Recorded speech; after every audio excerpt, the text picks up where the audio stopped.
Alright, let's start it up. Back with more Deceive Inc. Today a slightly different video. We're doing 15 tips for beginners.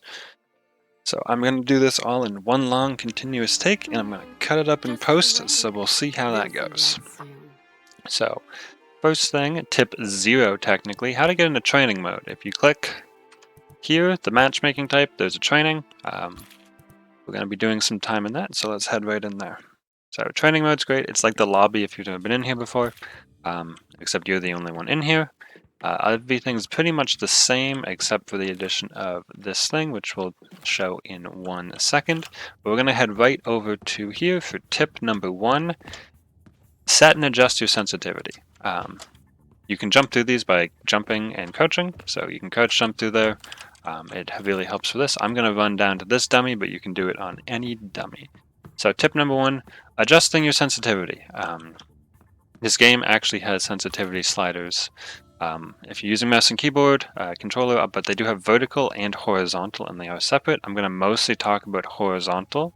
I'm used to these being the same since most games don't have 2 sliders, so that was easy for me. But all you do is you put your crosshair on the dummy's head. I like to stand on this black line. And then you move left and right while trying to keep your crosshair right on that dummy's head. You can see I drift a little bit, so my sensitivity is not great, or my reaction time's not great, but that's what you do.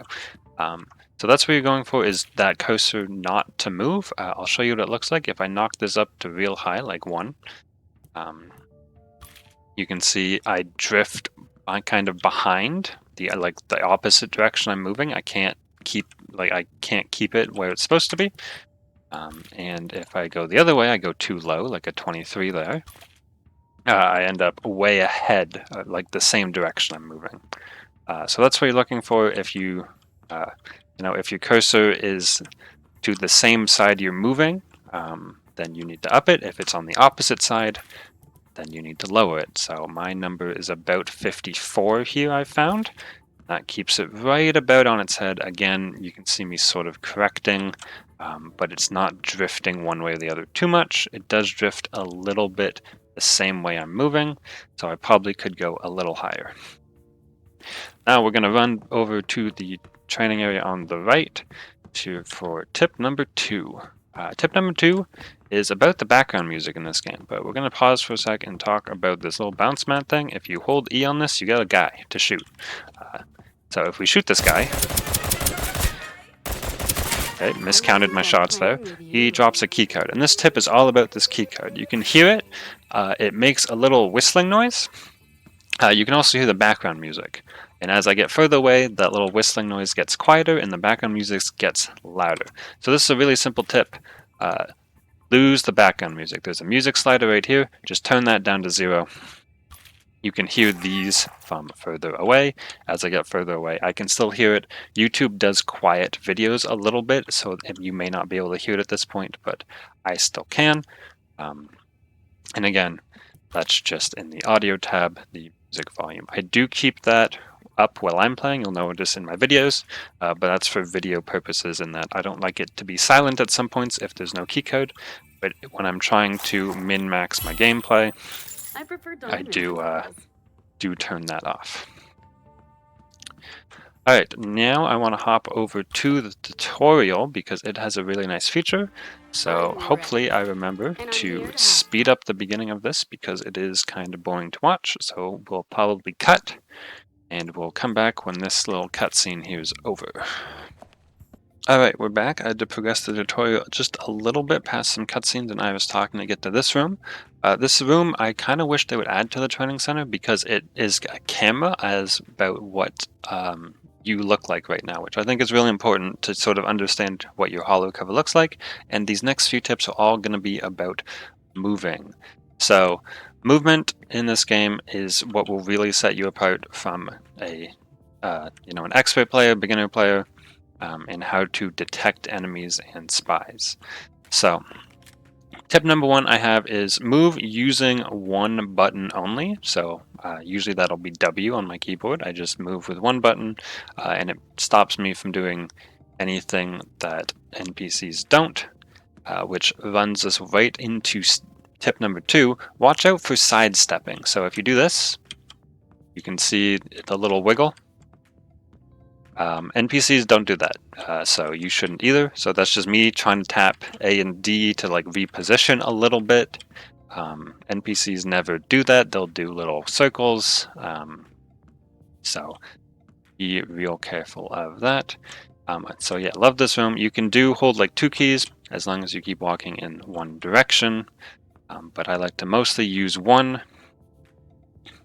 All right, so we skipped through 3 and 4 there real quick. Tip number 5, we have only jump if absolutely necessary. NPCs never jump. There's ways you can get them to jump. We're not really going to talk about that. You can sort of break them into doing it though. But for the most part, NPCs never jump. So if anyone sees you jumping, it's a dead giveaway that you are a rival. So only if you absolutely have to, should you jump. And then for tip number 6, we have don't crouch walk. This is something I see a little bit of. People will try to like hide behind something, crouch walk. NPCs never crouch walk, so just don't do this ever. It's not something that they do. If you lose your cover, when I fire the gun here, Iris might start talking again, but I will just try to talk over her and turn her down. Actually, I can just turn the voice off, can't I?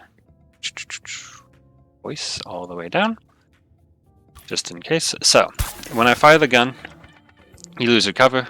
As Iris, it seems like she's also going to tell us, standing still makes the process go faster and moving slows us down. So you can see it sort of change speeds as I stop and start.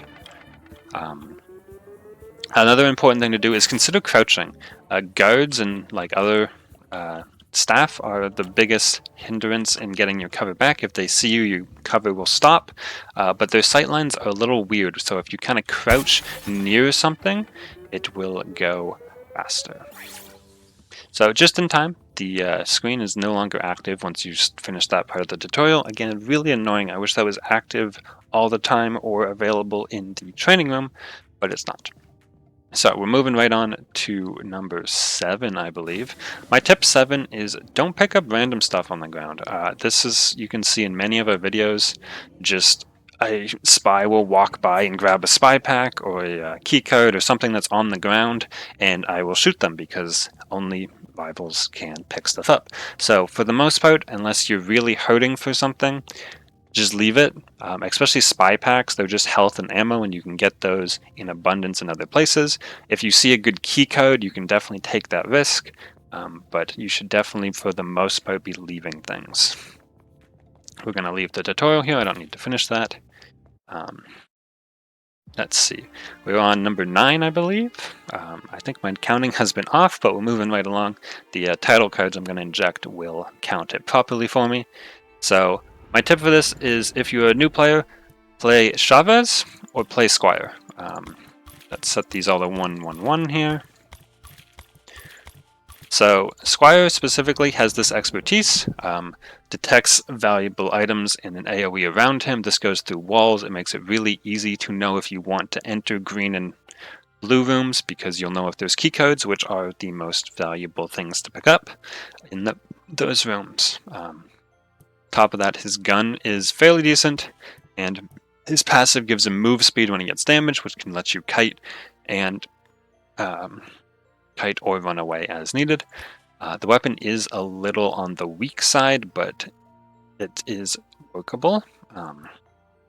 Then we have Chavez. Chavez is the only one I recommend. His weapon is very strong but slow. It can do 50 damage headshots. His expertise is become invulnerable for a short time. You just hit the button and you're invulnerable. And couple that with his passive, which is you heal some of your gray health back. Your gray health is what you get when you receive damage. Some of it becomes gray health instead of just... So you heal that back while you're invulnerable. He's a very tanky and very high damaging person that's fairly easy to play with this 1-1-1 setup. So once you've got these two well and you have enough credits to buy one of the other agents, you'll have to find one that you find the most fun. I know it's really easy to look up a tier list and say, oh, for example, Cavalier's the best right now. I want to win every game, I'm going to play Cavalier. But if you're not having fun with Cavalier, you're going to play her and learn her worse than a person you would have fun with. So I recommend doing some research, looking at their abilities, and you can definitely pick someone you have the most fun with is the person you're going to learn the fastest and be best at. A little tip, if you go into training, actually I'll do that quickly. Everything is unlocked, so you can see even though I only have Cav 8, I can pick up her Wyvern's weapon, move on over to the dummies, and I can test these.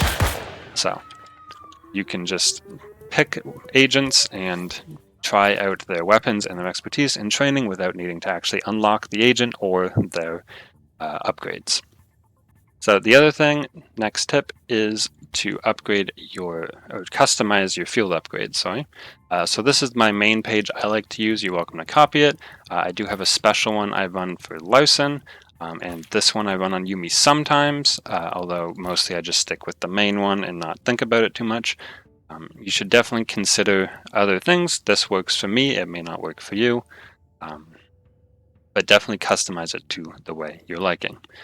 Other thing is gadgets. When you first start out, you won't have all the gadgets unlocked, but as you unlock more, test them out and find a pairing you like. So you'll notice in almost all my videos, I run these two. This is the pairing I like best, but you can just as easily switch up and any of these really work, except maybe the goo pods. Those are kind of bad, I'll be honest. So coming up on tip, I think we're on 13 here. This one is sort of important. It's kind of hard to show off without being in an actual game, but NPCs, let me see, can I spawn a couple here? No, I can just get one at a time. If there's fighting going on, he won't do it because he's not an NPC. NPCs will crouch. So if you're trying to be an NPC and there's shooting going on, you have to crouch. It won't crouch for you and you'll just be standing there, and that's another really obvious way to be detected. If there's shooting going on around you and you're trying to maintain your cover, crouch, which works right back around to don't crouch, walk. So if you are crouching, try not to move. Just stay there until the NPCs around you stand up, move on. Or, third party, shoot them in the back. Whatever you want to do, just make sure if you're trying to maintain your cover, you crouch. Tip 14 here, coming up on the end. It's just simple practice. I have over 100 hours in this game and still make mistakes, so one of the best things you can do is just play and practice more, and you will get better. On to our last tip, tip 15. This is pretty obvious, and chances are you've already done this, but play through the tutorial. The tutorial is rather long, but it does teach you everything you need to know to play the game. Now we're going to move on to 2 little bonus tips I have. Number 1, watch the videos on my channel, because watching someone play will make you a better player. Not only do you need practice, but you need to look at other people to see what you may be doing wrong, or watching what they are doing wrong that you can do better. And for our final bonus tip, back to our agents, stop playing Larson. He's annoying. I don't want to see any more Larsons. I don't want to play against them. Just please don't. I don't want to see any more Larsons. There's enough Larson mains. Please don't do that to me. This has of course been a joke tip, and we thank you for watching. Please leave a like if you were if you think this improved your gameplay at all, a comment on what I missed for beginner tips, and subscribe for more videos, and I'll see you in the next one.